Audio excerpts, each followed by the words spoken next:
Dans l'actualité également, cette bataille qui secoue le monde invisible d'Internet. Depuis quelques jours, un groupe discret, voire clandestin, les Anonymous, qui défendent une liberté absolue sur la toile, ont par exemple piraté le site Internet du FBI ou encore celui de l'Elysée, en riposte à des fermetures de sites, d'échanges de musique ou de films. Un groupe informel, sans chef, sans porte-parole, et qui serait composé de plusieurs milliers ou dizaines de milliers d'internautes. Enquête Lorraine Gublin, Michael Cario. Nous sommes Anonymous. Nous sommes Légion. Nous ne pardonnons pas. Ils signent des communiqués anonymes, se cachent derrière un masque et prennent le contrôle de sites internet.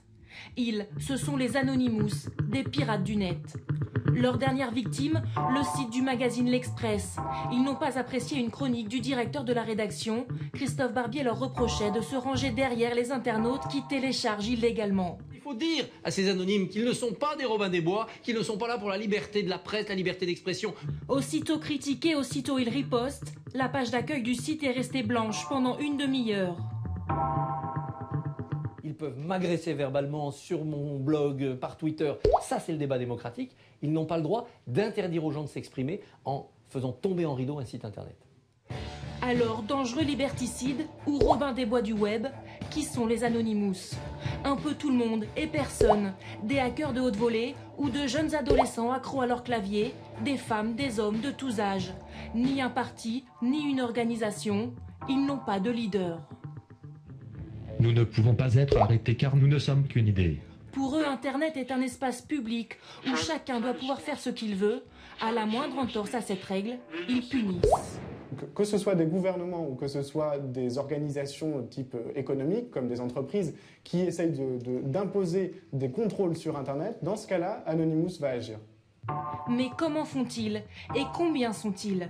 Peut-être plusieurs centaines de milliers aux quatre coins du monde.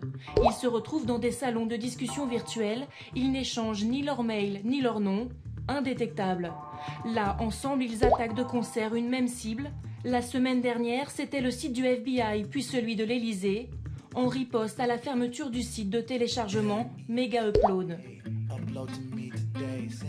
En 2008, ils s'en étaient pris à l'église de Scientologie, puis aux banques qui avaient coupé les vivres du site Wikileaks.